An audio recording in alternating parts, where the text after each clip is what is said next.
Bismillahirrahmanirrahim. Today we are going to discuss the third case of the partial fractions. हम इससे previously अपनी videos में दो cases इनके डिस्कस कर चुके हैं और आज हम थर्ड केस की तरफ जाएंगे।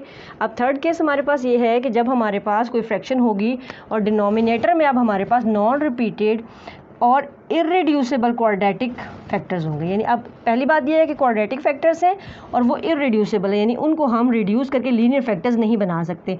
तो इस केस में हम उसको कैसे पार्शियल फ्रैक्शन में कन्वर्ट करेंगे, आज हम ये चीज़ देखेंगे।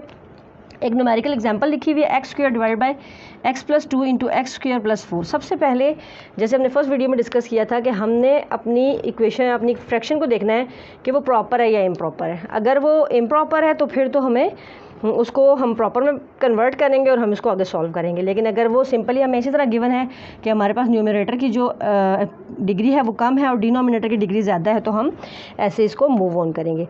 तो इस क्वेश्चन में आप देखें, फर्स्ट जो है वो लीनियर फैक्टर ही हमें गिवन है, लेकिन सेकंड को आप देखें तो अब इसकी पार्ट 2 है। अब पार्ट 2 का मतलब है ये क्वाड्रेटिक फॉर्म है और एक्स स्क्वायर प्लस 4, अब प्लस के साइन की वजह से इसको हम लीनियर फैक्टर्स में भी कन्वर्ट नहीं कर सकते।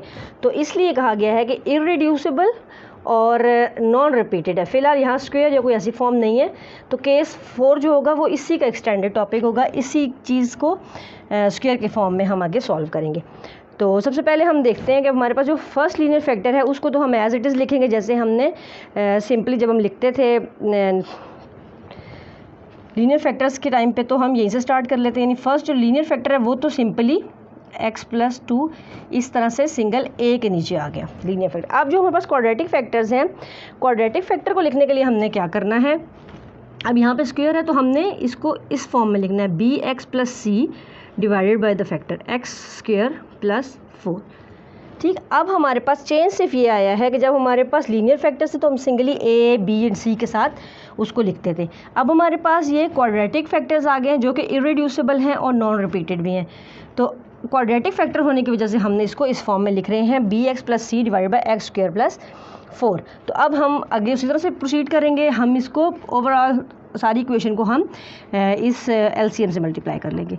सो x plus 2 into x square plus 4 multiplied by x square divided by x plus 2 into x square plus 4 is equals to x plus 2 into x square plus 4 multiplied by a divided by x plus 2 plus x plus 2 into x square plus 4 whole multiplied by bx plus c and divided by x square plus 4। तो जो cut सकती हैं values उनको हम cancel कर लेंगे, ख़त्म हो जाएंगी वो। तो हमारे पास इक्वेशन थोड़ी रिड्यूस हो गई। X square is equals to x square plus 4 into a plus x plus 2 into bx plus c। अब देखें यहाँ पे सिंगली हमारे पास a अलग से है, जबकि bx प्लस c जो है वो हमारे पास इक्वेशन के फॉर्म में आ रहे हैं, लीनियर इक्वेशन की। तो अगर हम सिंगल फैक्टर से अगर हम फर्स्ट स्टेप उसी तरह करें कि x plus 2 is equals to 0 हो और x की वैल्यू हमारे पास आ जाए -2, तो हम इस वैल्यू को लेकर किसी एक फैक्टर की वैल्यू निकाल सकते हैं। तो x इज इक्वल्स टू -2 है, तो वैल्यू पुट करेंगे -2 का square is equals to -2 square plus 4 and the whole value is multiplied by a plus -2 into bx plus c। तो यहाँ पे हो जाएगा 4 is equals to 4 plus 4a plus ये टर्म 0 हो जाएगी, 0 इंटू bx प्लस c, तो अगली टर्म भी ख़त्म हो जाएगी। So we will left with 4 is equals to 8a plus 0। और यहाँ से अगर हम इसको सॉल्व करें, a के लिए वैल्यू निकालें, तो a विल बिकम 4/8 और 1/2। तो हमारे पास एक वैल्यू आ गई है, a इज इक्वल्स टू 1/2। अब आप देखें हमारे पास क्वाड्रेटिक फैक्टर है और ये इररिड्यूसिबल है, तो हम इसको आगे सॉल्व उस तरह से नहीं कर सकते। सो हम मूव करेंगे इस इक्वेशन की तरफ, x जिसको हमने कहा, इसी इक्वेशन को दोबारा हम मल्टीप्लाई करेंगे और फिर इनके कोफिशिएंट्स को कंपेयर करेंगे। तो एक्सपैंड करते हैं इसको, x square is equals to ax square plus 4a plus इसको हम वर्टिकल मल्टीप्लाई कर लें अगर, x into bx plus c plus 2 into b x plus c. तो हमारी इक्वेशन बन जाती है x square is equals to a x square plus 4a plus b x square plus c x plus 2bx plus 2c। तो यहाँ पे भी आप देखें जो हाईएस्ट पावर है वो 2 है। तो सबसे पहले हम एक्स स्क्वेयर के कोफिशिएंट को कंपेयर करते हैं। यहाँ पे लिखते हैं हम comparing coefficients of x square. सबसे पहले हायर पावर एक्स है तो एक्स स्क्वेयर है, तो हम एक्स स्क्वेयर के कोफिशिएंट को कंपेयर करते हैं। अब आप देखें कि लेफ्ट हैंड साइड पर भी एक एक्स स्क्वेयर मौजूद है। इट मीन्स कि यहाँ पर भी कुछ लिखा हुआ होगा और इसका कोफिशिएंट क्या होगा, हमारे पास 1 आ जाएगा। सो यहाँ पे आ गया 1। जब हम इसको कंपेयर करते हैं एक्स स्क्वेयर के साथ, ये कोफिशिएंट है a और एक्स स्क्वेयर की सेकंड वैल्यू ये है b वाली। तो सेकंड कोफिशिएंट क्या है, b है और साइन क्या है, बीच में प्लस का साइन है। So a plus b is equals to 1 आ गया। अब आप देखें कि हम a तो ऑलरेडी फाइंड कर चुके हैं, तो यहाँ से हम b की वैल्यू निकाल सकते हैं। अगर हम इसको b के लिए सॉल्व करें तो b is equals to 1 minus a, b is equals to 1 minus 1/2। तो एलसीएम से सॉल्व करें हम इसको सिंपली, तो ये हमारे पास b क्या आ जाता है, 1/2। b की वैल्यू भी हमारे पास क्या आ गई, b भी आ गया हमारे पास 1/2। अब रह गया c हमारे पास। तो c के साथ देखें आप, कोफिशिएंट जो है वो x है और अब हम x के कोफिशिएंट को कंपेयर करते हैं। Comparing coefficient of x। So x का कोफिशिएंट कंपेयर करेंगे। लेफ्ट हैंड साइड पे हमारे पास कोई वैल्यू x वाली नहीं है, सो लेफ्ट हैंड साइड पे हमारे पास 0 होगा।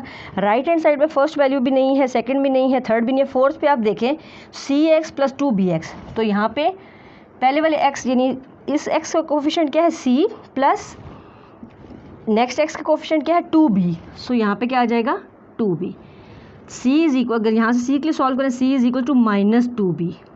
तो b की वैल्यू हम फाइंड कर चुके हैं, तो यहाँ पे हम सब्स्टिट्यूट कर लेते हैं। -2 इंटू बी हमारे पास क्या आया था, 1/2। 2 और 2 कैंसिल हो गए, सो c बिकम्स -1।